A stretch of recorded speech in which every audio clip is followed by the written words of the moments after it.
오늘부터 빌립보서를 연속해서 살펴보려고 합니다. 빌립보서는 1세기 로마 감옥에서 처형을 기다리던 유대인 바울이 빌립보에 사는 성도들에게 쓴 편지입니다.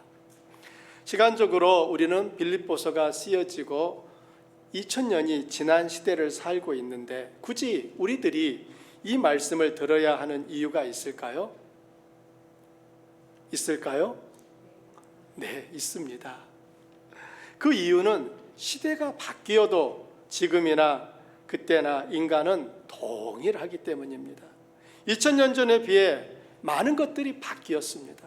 말이나 마차 대신 자동차와 지하철이 달립니다. 하늘을 나는 것은 새만 가능하다고 생각했던 것이 틀렸다는 것은 하루에도 수백 편의 비행기가 우리 머리 위를 나르는 것으로 입증되고 있습니다. 리모컨 하나로 실시간 지구 반대편의 소식을 들으며 지구촌이라는 말을 실감하고 있습니다. 이처럼 2000년 전과는 달라진 것이 너무 많아서 가히 수를 셀 수 없지만 삶 속에서 기쁨과 평안을 누리고자 하는 인간의 마음만은 바뀌지 않았습니다. 우리들이 이 바울의 편지를 함께 살피고자 하는 이유가 바로 여기에 있는 것입니다. 죄수가 되어 감옥에 갇혀 있으면서도 어떻게 절망하지 않고 기쁨과 평안을 누릴 수 있었는지 알려주는 바울의 비결을 귀 기울여 들을 수 있기를 바랍니다. 우리들이 그 같은 비결을 배우고 우리의 것으로 삼는다면 매일 눈앞에서 펼쳐지는 고단한 삶의 현실을 똑바로 바라보고 난관을 극복해 나갈 용기와 힘을 얻을 것입니다. 빌립보는 유럽 최초로 예수 그리스도의 복음이 전파된 성입니다. 어떻게 빌립보에 복음이 전해지게 되었는지가 사도행전 16장에 자세하게 나오는데요. 바울은 다음 사역지를 결정하는 일로 고민하며 기도하고 있었습니다. 어느 날 밤 바울은 환상을 보았는데 마게도냐 사람 하나가 자기에게로 건너와 복음을 전해달라고 요청하는 환상이었습니다.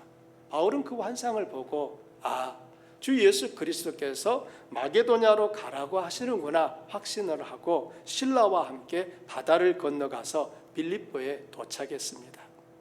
바울은 기도할 장소를 찾는 중에 강가에 모여있던 여자들을 만났고 그들에게 복음을 설명하고 전했습니다. 그때 하나님은 그 가운데 자색 옷감을 파는 이 루디아의 마음을 열어서 복음을 받아들이게 하셨습니다. 루디아는 복음을 받아들인 또 다른 사람들과 함께 빌립보 교회의 주축을 이루었고 바울과 실라는 계속 그들과 왕래하였습니다. 바울과 실라는 빌립보에 머무는 동안 귀신 들린 여자 종에게서 귀신을 쫓아내어서 치유했는데 그 일로 인해 많은 매를 맞고 감옥에 갇히게 되었습니다. 여자 종의 주인이 그 소녀로부터 귀신이 나가자 더 이상 점을 쳐서 돈을 벌 수 없게 된 것을 알고 바울과 실라를 고발했던 것입니다. 바울과 실라는 많은 매를 맞고 옥에 갇혔는데 그날 밤 큰 지진이 일어났고요. 모든 죄수의 사슬이 저절로 풀려졌습니다. 죄수들이 다 도망쳤다고 생각한 간수는 칼을 뽑아 자살하려고 했는데 그때 바울이 내 몸을 상하게 하지 말라라고 소리쳤습니다. 간수는 바울과 실라의 발 앞에 엎드려 선생들이여 내가 어떻게 해야 구원을 받으리까? 라고 물었습니다. 바울이 주 예수를 믿으라 그리하면 너와 네 집이 구원을 받으리라고 알려주자 간수는 그와 온 가족이 예수님을 믿고 세례를 받아 하나님의 백성이 되었습니다. 빌립보 교회는 이 같은 일들을 통하여 세워졌습니다. 바울과 실라는 다른 곳에 복음을 전하기 위해 떠난 후에도 빌립보 교회와 지속적인 교제를 하며 교회가 든든히 세워지도록 도왔습니다. 빌립보서의 주제는 그리스도 안에서 누리는 기쁨입니다. 빌립보서의 별명은 기쁨의 편지인데 그런 별명이 붙은 것은 기쁨이라는 단어가 많이 나오기 때문입니다. 기쁨이라는 단어가 몇 번이나 나오는지 혹시 세어보신 적이 있으세요? 기뻐하라, 기쁘신, 기쁨이라는 표현이 무려 17번이나 나오고 있습니다. 4장으로 구성된 짧은 편지에 17번이나 나오는 것을 보면 기쁨의 편지라는 별명이 붙을만 합니다. 그런데 바울의 현신을 살펴보면 과연 기뻐할 수 있었을까 의문이 듭니다. 그는 지금 로마의 죄수입니다. 바울은 자기를 지키는 군병들과 쇠사슬로 연결된 자기를 지키는 군병들과 쇠사슬에 묶여서 양쪽의 군병들과 함께 있습니다. 그리고 그는 일종의 지하 감옥에 갇혀 있어요. 바울은 로마에 오기까지 여러 차례 죽을 뻔한 위기를 겪었습니다. 타고 가던 배가 파손되었고요, 독사에 물리기도 했고, 극단적 유대인들에 의해서는 여러 차례 살해를 당할 뻔했습니다. 이렇게 어렵사리 로마에 도착한 바울은 사슬에 매인 죄수의 몸이 되어 자신이 10년 전에 복음을 전하여 세운 교회에 편지를 쓰고 있습니다. 따라서 지금 이 빌립보서는 지금 바울이 어디에서 편지를 쓰고 있다고요? 로마 감옥에서 쓰고 있는 편지입니다. 여러분은 감옥에 갇힌 죄수가 의미하는 바가 무엇인지 잘 아실 것입니다. 모든 상황이 열악하다는 것입니다. 자유를 빼앗겼습니다. 군병의 감시하에 모든 것이 이루어지는 불편한 생활을 해야 합니다.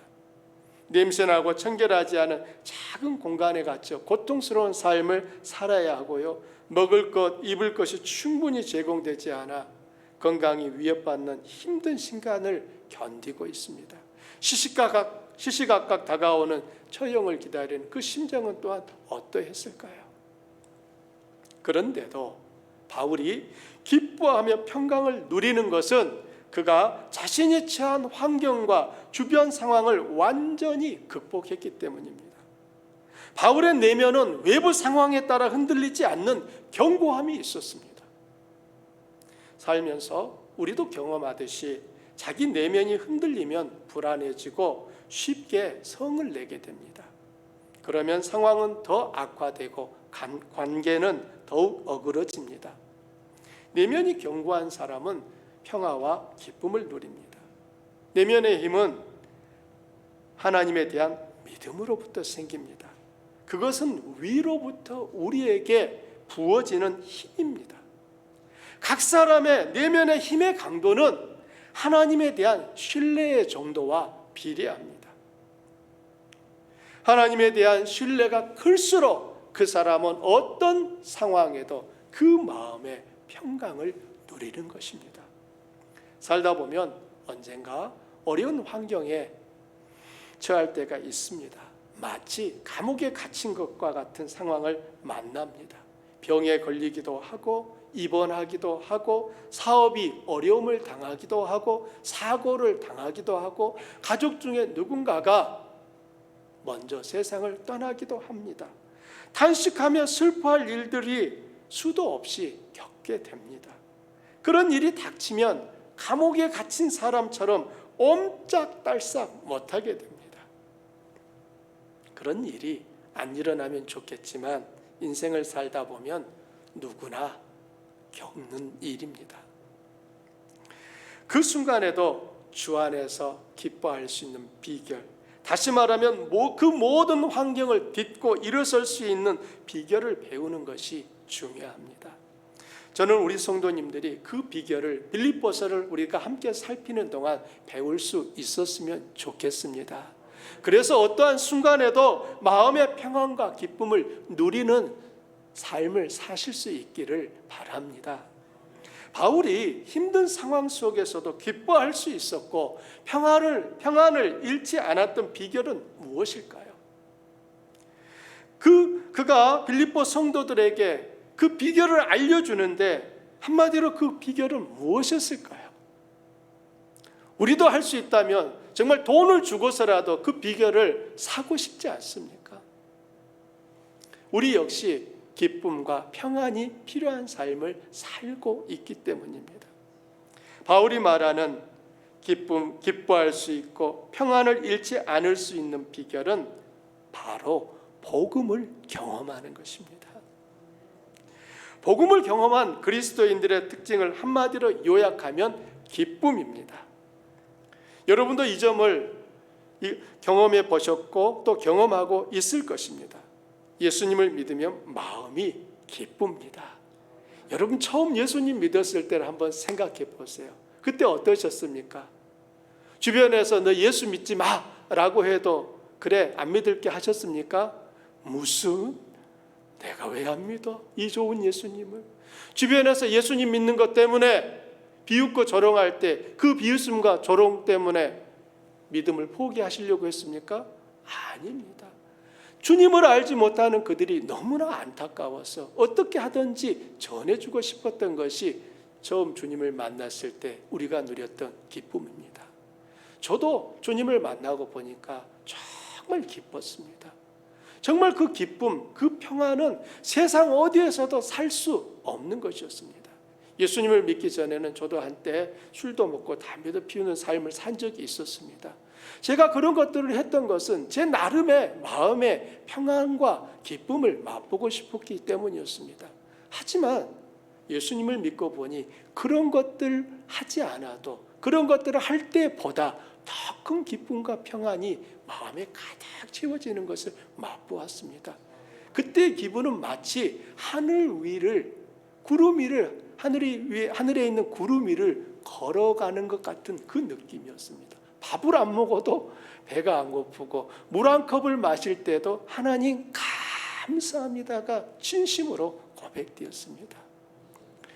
복음을 경험한 사람들의 마음에는 한결같이 이런 기쁨이, 평강이, 감사가 있습니다. 예수님을 믿으면 마음이 기쁜 것을 믿으십니까? 상황을 보면 말문이 막히고 도무지 풀릴 기미가 안 보이고 캄캄한데도 마음은 기쁘고 평안합니다. 신기하죠? 자신의 힘과 능력 때문이 아니에요. 어디서 돈을 주고 살 수 있는 그런 것이 아닙니다. 자기도 모르는 어떤 힘이 마치 자기를 품에 꼭 안아주는 것 같은 그 따스함을 느낍니다. 성령께서 안아주시는 것이죠. 우리 하나님께서 내가 너와 함께한다 라고 우리에게 확인시켜 주시는 것입니다. 그래서 상황과 문제가 감당되어지고 오히려 그 어려움 때문에 믿음이 깊어지고 커집니다. 복음은 개인의 삶만 바꾸는 것이 아니라 공동체의 삶에도 동일하게 역사합니다. 빌립보 교회에는 바울이 어떤 꾸중하거나 책망하는 내용이 거의 없습니다. 그 이유는 빌립보 교회는 행복하고 평안한 교회였기 때문입니다. 어떻게 빌립보 교회는 그처럼 행복하고 평안한 교회일 수 있었습니까? 고린도 전서나 후서를 보게 되면 바울이 신랄하게 그들을 책망하고 있는 것도 있습니다. 갈라디아서를 보더라도 갈라디아 교인들에 대하여서 바울이 분노하고 있기도 합니다. 그러나 빌립보 교회에 대하여서는 바울의 마음이 너무 다정다감한 그러한 편지를 보내고 있습니다. 빌립보 교회가 평안하고 행복할 수 있었던 것은 전부 복음의 역사였습니다. 빌립보 교회가 어떤 교회인지 한번 생각해 보세요. 감옥의 간수가 회심하여 교인이 되었습니다. 필시 그 사람은 회심하기 전에 거친 사람이었을 것입니다. 매일 죄수를 상대해야 됩니다. 그가 원하지 않아도 거친 죄수들과 매일같이 대하고 만나다 보면 자기도 모르게 흉악해지고 성격도 거칠어지고 말도 심해지고 무례한 행동들을 서슴없이 행했을 것입니다. 그런데 복음을 듣고 회심하자 바뀌었습니다. 빌립보 교회가 행복하고 평안했다는 것은 신자들이 변화된 결과입니다. 한 사람 한 사람이 복음을 듣고 변화되었기에 그 공동체는 평안할 수 있었던 것입니다. 우리도 동일합니다. 우리 교회가 평안한 이유는 우리들이 하나님께 마음을 집중하고 그분의 뜻을 따라 살고자 하는 그 마음이 한결같기 때문입니다. 우리가 같은 마음을 가지고 있기 때문에 우리 주한교회는 평안함 속에 있는 것입니다. 우리 교회가 바라고 있는 것이 바로 이런 것이죠. 우리 하나님이 주시는 그 은혜와 평강을 우리 모두가 이 땅에서 충분하게 누리며 살아가는 것입니다. 그 받은 하나님의 은혜 때문에 내 삶이 지속적으로 변화가 일어나는 것입니다. 입술로만 믿음을 말하는 것이 아니라 그 믿음이 나의 삶의 구체적인 변화로 나타나는 것입니다. 어제까지는 하지 못했던 일들이 믿음으로 인하여서 오늘은 할 수 있게 되는 것입니다. 오늘 내가 잘못한 것을 깨닫고 그 일에 대하여서 돌이키며 내일을 새롭게 시작할 수 있는 것이 바로 은혜 안에 있는 삶인 것입니다. 예수 그리스도의 복음의 능력은 개인과 집단 모두를 평화롭고 행복한 상태로 만들 수 있습니다. 바울이 기쁨과 평안을 누리고 빌립보 교회가 은혜 안에서 조화를 이룰 수 있었던 것은 복음을 알고 경험했기 때문이에요. 우리도 복음을 알고 경험해야 합니다. 복음은 결코 상대적이지 않습니다. 복음은 절대적입니다. 어떤 사람만 기쁨과 평안을 누리는 것이 아니라는 말이에요. 예수 그리스도의 복음을 참으로 사랑하고 믿는 자는 그 환경과 형편에 상관없이 누구에게 무슨 짓을 당하든 상관없이 언제나 기쁨을 누릴 수 있습니다. 이것이 바로 복음이 주는 놀라운 힘입니다. 그러나 복음은 마취제나 환각제가 아닙니다. 복음은 믿기만 하면 아무런 고통과 괴로움이 없는 마법 같은 세상으로 훌쩍 옮겨줄 것을 약속하지 않습니다. 오히려 복음을 믿기 때문에 비난을 받고 질투를 받을 수 있다고 말합니다. 이것은 복음을 믿는 자가 믿지 않는 자들과 살면서 반드시 지불해야 할 대가입니다. 어제도 저희들이 목장 모임에서 어느 성도님이 예수님을 믿을 때 이 핍박 받으셨던 일에 대하여서 말씀을 하셨습니다. 그때 이 성도님이 이렇게 말씀하셨다고 하는 것을 들으며 마음이 참 뭉클했는데요. 나에게 예수 믿는 것을 믿지 말라고, 예수님 믿는 것을 포기하라고 하면 나는 이혼도 불사하겠소 라고 했다라고 하는 것입니다. 저는 그 말을 들으면서 정말, 그래서 우리 성도님이 참 그 시간들을 도무지 한 사람도 예수를 믿지 않는 그 시댁에서 믿음을 지켜가는 삶을 사실 수 있었구나 알 수 있었습니다. 복음이 그 일을 가능하게 하는 것입니다. 복음을 알면 담대해지는 것입니다. 복음을 알면 그 복음을 알지 못하는 사람들이 불쌍해지는 것이에요. 그래서 복음을 알지 못하는 사람이 복음을 아는 나를 공격하고 핍박하고 비난할 때에 그 일 때문에 마음이 상하기보다는 당연한 일로 여기며 변함없이 복음을 따라가는 그 길을 뚜벅뚜벅 걸어가는 것입니다. 그런 중에 하나님이 역사하시면 전에는 핍박자였던 나의 가족들 한 사람 한 사람이 예수를 믿는 나의 동지로 바뀌어 있는 것을 보게 되는 것입니다. 복음을 믿지 않는 자가 복음을 믿는 자를 볼 때마다 항상 대가를 요구한다는 사실을 기억하십시오. 복음을 내가 먼저 믿었기 때문에 지불해야 될 대가라는 것을 기억하실 때만 우리는 그 상황에 대하여, 그 일들에 대하여 섭섭해하지 아니하고 오히려 그를 긍휼히 여기며 하나님 앞에 그를 위하여 기도할 수 있게 되는 것입니다. 중요한 점은 그럼에도 불구하고 주님의 기쁨을 누릴 수 있다는 것입니다. 오히려 핍박이 강해지면 강해질수록 하나님이 주시는 그 위로와 기쁨 또한 배가 됩니다. 그래서 하나님은 그 시간을 넉넉히 성도들이 감당하게 하시는 것입니다.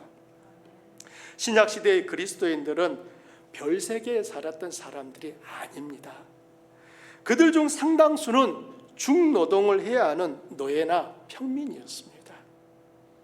우리보다도 훨씬 더 삶의 레벨이 낮은 사람들이었다 그 말입니다. 그들도 우리처럼 몸이 피곤하다는 것이 무엇인지 알았고요. 자존심이 상하는 일을 수도 없이 겪었으며 주인으로부터 부당한 대우를 받으면서도 말 한마디 대꾸하지 못했습니다. 몸이 아파도 주인님, 저 의사를 좀 만나고 올 테니 오늘은 오전 휴무하겠습니다. 오후에 먼저 일찍 나가보겠습니다. 이렇게 말하는 일은 불가능했습니다.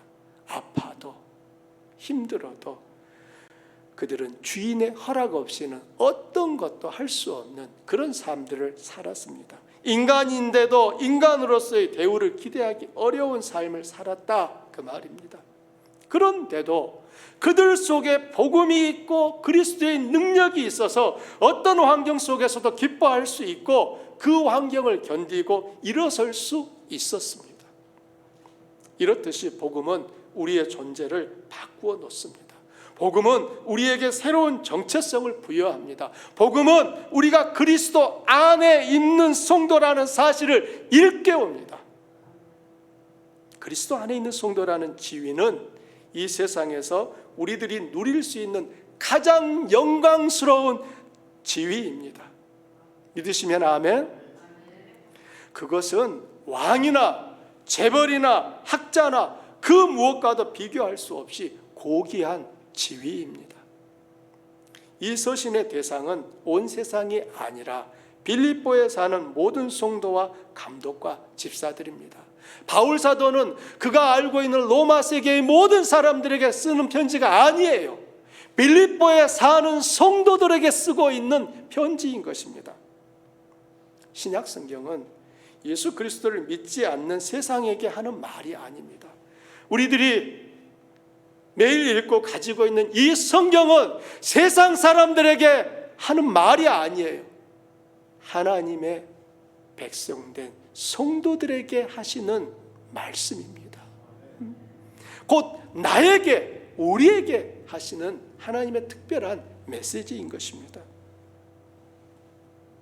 세상은 신약 성경으로부터 어떤 위로와 격려도 얻을 수 없습니다. 왜냐하면 신약 성경은 언제나 복음을 경험한 사람들, 즉 복음을 알고 믿는 사람들, 성도들에게 하는 말이며 약속이기 때문입니다. 우리는 바울이 여기에서 놀라운 삶을 제안하고 있는 대상이 누구인지 먼저 살펴보아야 합니다. 형편이나 처지와 상관없이 행복해질 수 있는 사람이 누구입니까? 내게 사는 것이 그리스도니 죽는 것도 유익하다고 말할 수 있는 사람이 누구입니까? 그들은 그리스도인들입니다. 그러므로 그리스도인이 아닌 사람은 이 서신을 또 신약 성경을 아무리 읽어도 유익을 얻을 수 없습니다. 그러면 그리스도인은 누구입니까? 그리스도인이 누구인지 알려면 그리스도인의 참된 특징을 알아야 합니다. 그래야만 우리가 그리스도인인지 아닌지 알 수 있습니다. 바울 사도는 그리스도인의 세 가지 특징을 알려줍니다. 첫 번째 특징은 함께 하나님의 은혜에 참여한 자라는 것입니다. 함께 하나님의 은혜에 참여한 자. 그는 7절에서 너희가 다 나와 함께 은혜에 참여한 자가 됨이니라고 말합니다. 그리스도인의 가장 놀랍고 탁월한 특징인 동시에 그리스도인의 핵심적 정의는 하나님의 은혜와 은총을 입은 사람입니다. 따라서 해보십시오. 하나님의 은혜와 은총을 입은 사람, 하나님의 은혜와 은총을 입은 사람, 그가 누구라고요? 그리스도인입니다. 그리스도인은 하나님의 은혜와 은총을 입은 사람들이에요. 그렇다면 은혜가 무엇입니까? 은혜란 아무 공로나 자격 없이 받은 은총입니다. 아무 공로나 자격 없이 받은 은총, 이게 바로 은혜입니다. 바울은 빌립보 교인들에게 너희는 하나님이 주신 이 은혜, 이 은총을 나와 함께 나눈 자들이라고 말합니다. 즉 그리스도인은 아무 공로나 자격이 없는데도 이 특별한 하나님의 은총을 나누어 가진 자이며 거기에 참여한 사람이라는 것입니다. 이 얼마나 위로가 되고 위안이 되는 말씀인가요? 전능하신 창조자 하나님, 영원부터 영원까지 계신 하나님이 우리를 굽어보시며 특별한 관심을 보이시며 은총과 자비를 쏟아 부어주신다고 말하는 것입니다. 여러분, 이 사실을 믿으십니까? 하나님은 이 사실을 분명하게 하기 위해 시편 34편에서 이렇게 말씀합니다. 여호와의 천사가 주를 경외하는 자를 둘러 진치고 그들을 건지신다. 자, 천사가 지금 누구를 돌보고 있다고 합니까? 주를 경외하는 자들.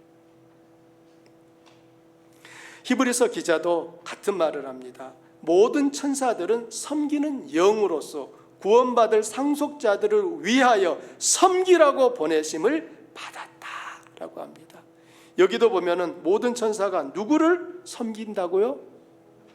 구원받을 상속자들입니다. 주를 경외하는 자, 구원받을 상속자, 같은 사람들입니다. 같은 무리들을 일컫는 표현인 거예요. 그렇다면 여러분, 여기서 말하고 있는 이 주를 경외하는 자, 구원받은 상속자들이 누구입니까? 그리스도인이에요. 그 그리스도인이 누굽니까?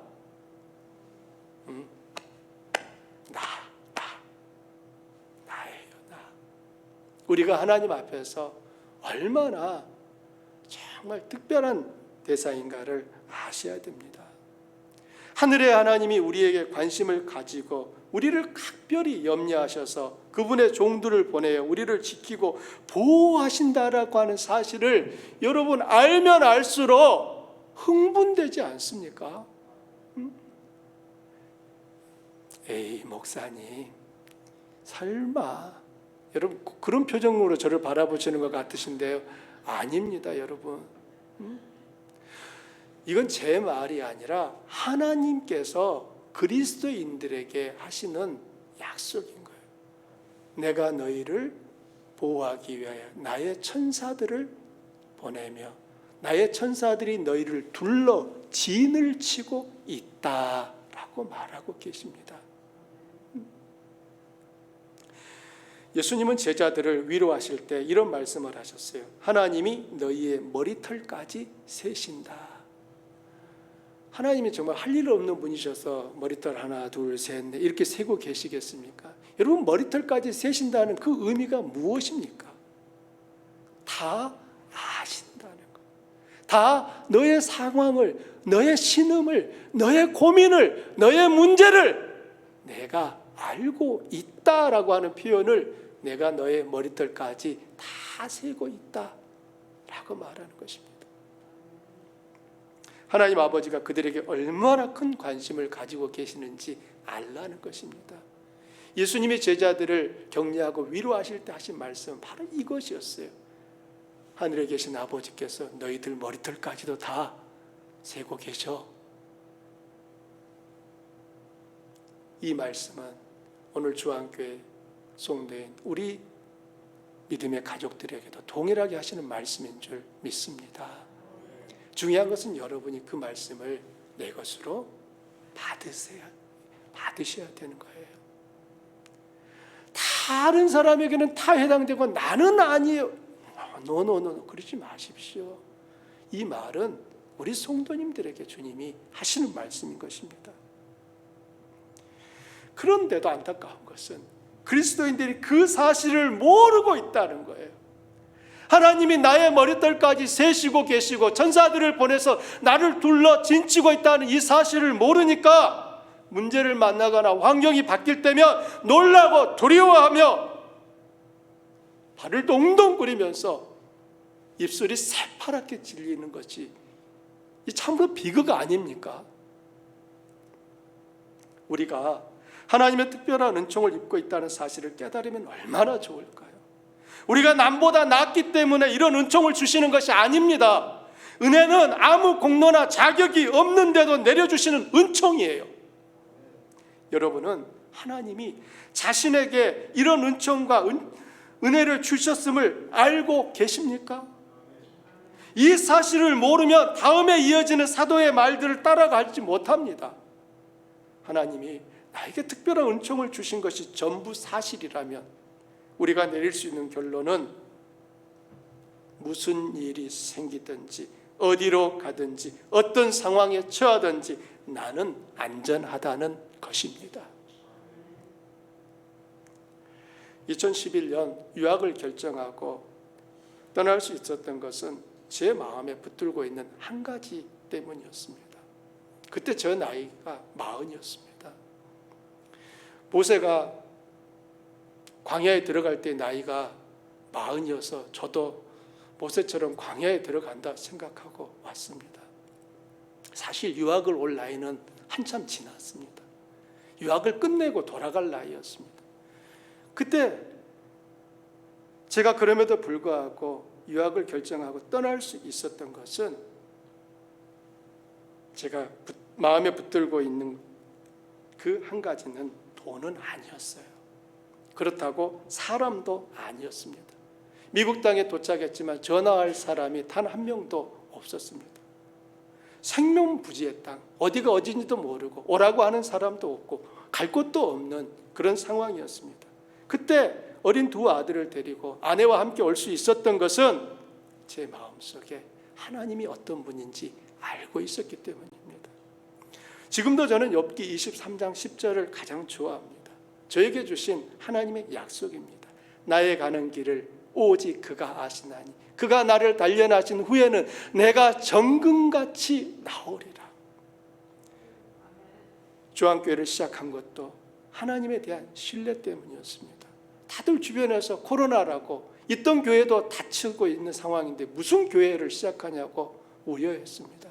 그러나 하나님이 살아계시고 하나님이 어떤 분인지 알고 있었기 때문에 할 수 있었고 그 일에 겁없이 같이 하자고 뛰어든, 이건 제가 좀 심하게 표현하면 소위 철 없는 성도님들이 계셔서 주안교회는 시작이 되어서 한 해 동안 우리는 하나님이 이루고 계신 놀라운 일들을 보고 있는 것입니다.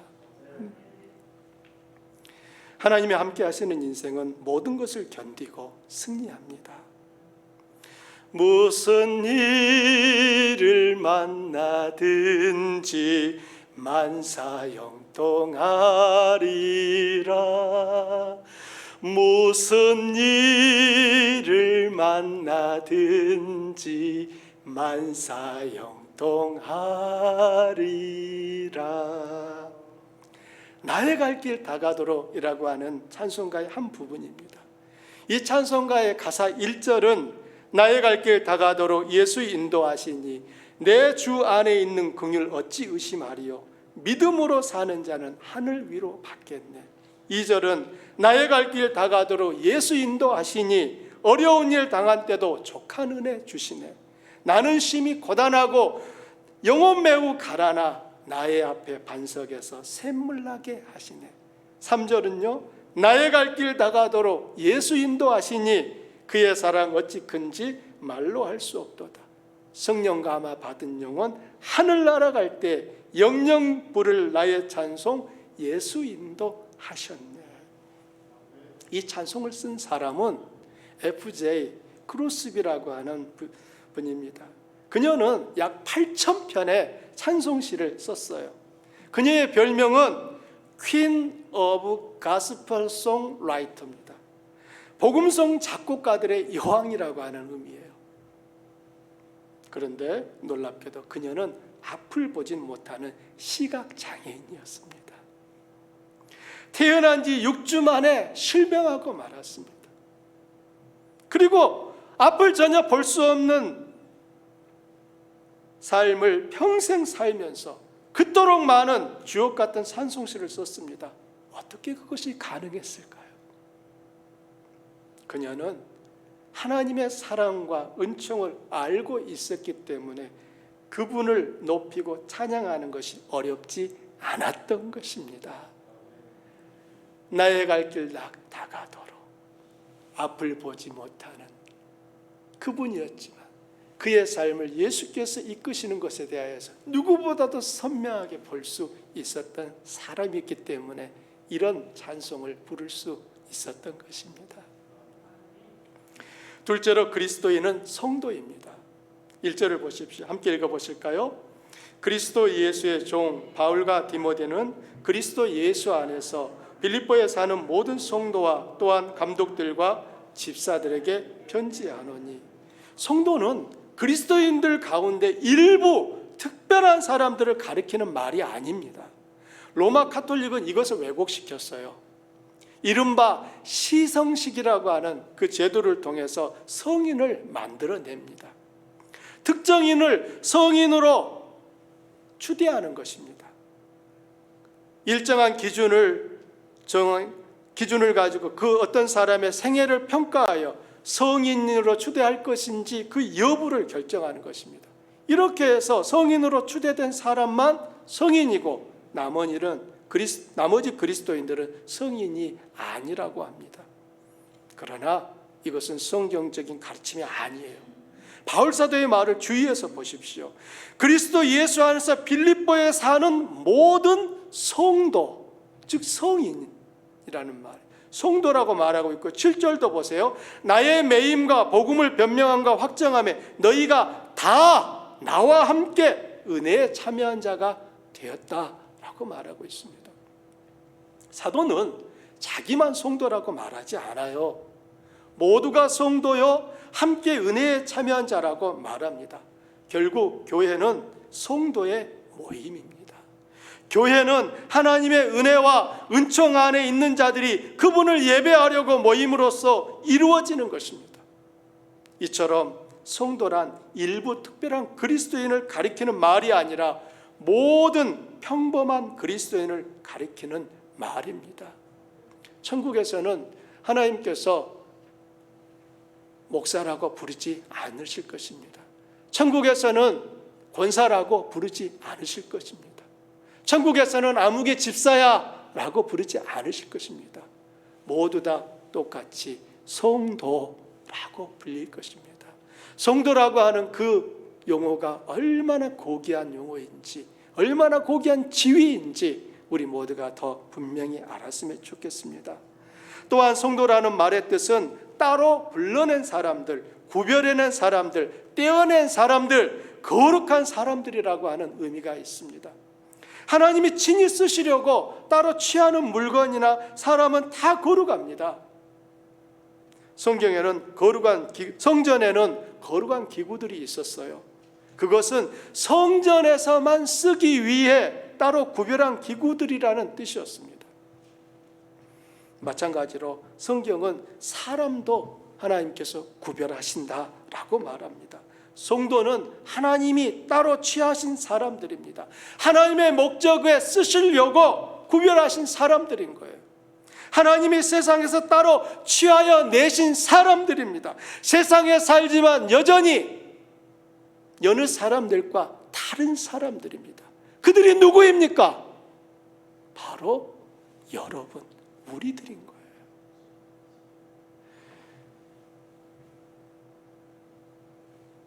세상에서는 그가 무엇을 가지고 있고 무엇을 먹고 있고 무엇을 입고 있느냐를 가지고서 대하는 태도가 바뀝니다. 달라요.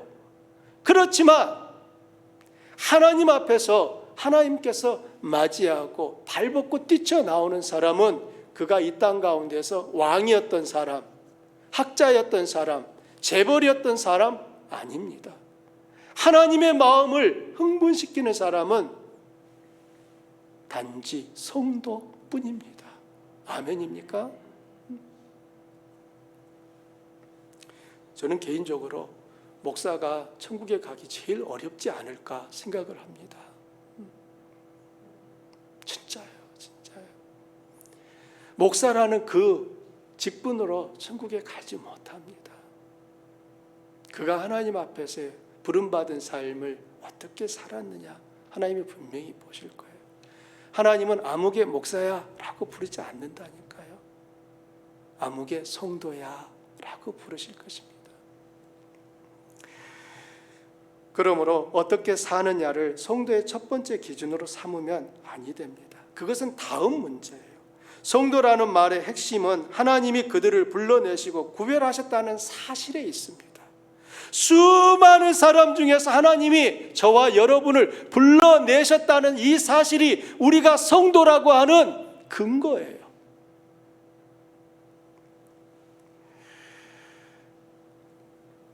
성도는 본인이 그 사실을 분명하게 알고 있습니다. 그래서 하나님이 나를 구별하셨으니 자기 자신도 자기를 구별하는 것입니다. 하나님이 심판받아 멸망할 세상에서 무조건적인 은총으로 나를 굽어보시고 따로 불러내셔서 하나님 나라로 옮겨주셨으므로 세상 사람들과 똑같은 삶을 더 이상 살아서는 안 된다는 것을 알고 있는 것입니다. 또한 세상 사람들과 똑같은 삶을 살지 않으려고 몸부림치는 것입니다. 자기가 누구인지 알기 때문이에요.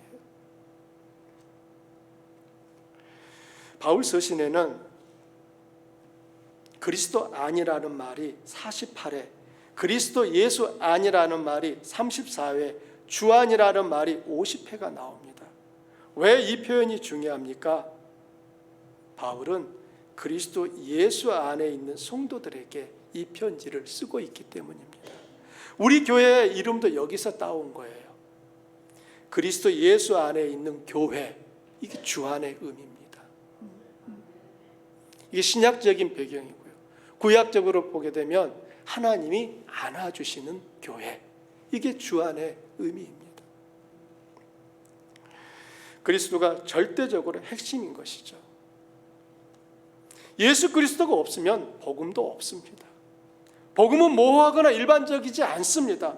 단순하게 선하게 살라고 하는 공고가 아니에요. 복음은 그리스도 안에서 일어난 일들을 이야기합니다. 그리스도가 없으면 구원도 없기 때문이에요. 그리스도가 없어도 되는 사람은 그리스도인이 아닙니다. 아주 선한 사람일 수도 있고 경건한 사람일 수도 있지만 그리스도인일 수는 없습니다. 그리스도인은 그리스도를 중심에 두고 사는 사람들이기 때문이죠. 셋째로 그리스도인은 예수 그리스도와 연합한 자입니다. 예수님은 요한복음 15장에서 자신과 제자들의 관계를 포도나무와 가지에 비유하셨어요. 가지는 포도나무에 붙어 있을 때에만 온전히 생명이 유지됩니다. 그리스도의 생명이 내 안에, 내가 그리스도 안에 거하게 되는 것입니다. 그리스도와 나 사이에 신비한 연합이 일어납니다. 그리스도의 능력이 내 안으로 흘러 들어오는 것입니다. 사도는 2절에서 하나님 우리 아버지와 주 예수 그리스도로부터 은혜와 평강이 너희에게 있을지어다 라고 말합니다. 11절에서는요, 예수 그리스도로 말미암아 의의 열매가 가득하여 하나님의 영광과 찬송이 되기를 원한다고 말하고 있습니다. 살아있는 이 유기적 연합체 안에는 한 피가 흐릅니다. 포도나무의 가지는 원나무의 생명력이 흘러 들어와 살고 열매를 맺습니다. 교회는 그리스도의 몸이요 지체의 각 부분입니다. 그리스도가 머리시고 우리는 몸입니다. 이처럼 그리스도와 신비한 생명의 연합을 이루는 자가 바로 그리스도 예수 안에 있는 성도입니다. 여러분은 자신이 그리스도 안에 있는 성도라고 생각하십니까? 자신이 하나님의 놀라운 은총 안에 있다는 사실을 깨닫고 있습니까? 자신이 그분과 함께 죽었다는 것, 또한 그분과 함께 다시 살았다는 것을 아십니까? 그분의 생명이 내 안에, 내가 그분 안에 있습니까? 목소리가 점점 작아지는 것 같은 느낌은 왜인 거죠? 우리는 성도라고 말하기를 두려워하지 말아야 합니다. 이 점에서는 겸손하지 않아도 됩니다. 이 점에서만은 정말 얼굴에 강철판을 까시고 뿌득뿌득 우기면서 너 성도야? 그렇게 살아도 성도야? 라고 할 때 성도 맞아! 라고 뿌득뿌득 대들으셔야 되는 거예요. 왜냐하면 내가 잘 살아서 성도가 된 것이 아니라 하나님께서 세상에서 구별하여 불러내신 존재가 바로 나이기 때문이에요. 그 사실이 성도의 뿌리인 거예요. 하나님이 그렇게 불러내셨다고 하는 사실 때문에 내 삶을 함부로 살려고 하지 않는 것이고요. 그러므로 결코 당신 성도여라고 할 때 생각 좀 해보고 제가 좀 확인하고 답을 드리겠습니다. 그건 겸손이 아니라 그건 불신이에요. 불신. 그때는 정말 성도라고 하는 이 지위에 대해서만은 결코 양보하지 마시기 바랍니다. 복음을 믿는 사람은 구별된 성도입니다. 아멘. 말씀의 결론입니다. 빌립보서의 놀라운 약속은 그리스도 예수 안에 있는 성도, 즉 하나님의 은혜와 은총에 참여한 자들을 위한 것입니다. 이 빌립보서는 바로 누구를 위한 것이라고요? 누구를 위한 것이라고요? 누구를 위한 것이라고요? 여러분을 위한 것이에요. 그러므로 여러분, 이 빌립보서 4장으로 되어 있습니다. 오늘부터 이제 빌립보서를 저희들이 함께 살피는데, 지속적으로 올 한 해가 다 갈 때까지 빌립보서를 쭉 보십시오. 그래서 내가 빌립보서만은 내가 최소한 10번, 20번, 50번 읽었어 라고 말할 수 있는 성도들이 되시면 좋겠습니다.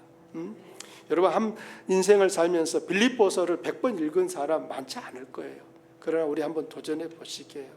일주일에 한 번씩 도대체 박 목사님이 무슨 말을 하려고 하나, 사도 바울은 우리에게, 나에게 무슨 말을 하고 싶어 하는가, 빌립보서를 시간 날 때마다 읽어보실 수 있기를 권합니다.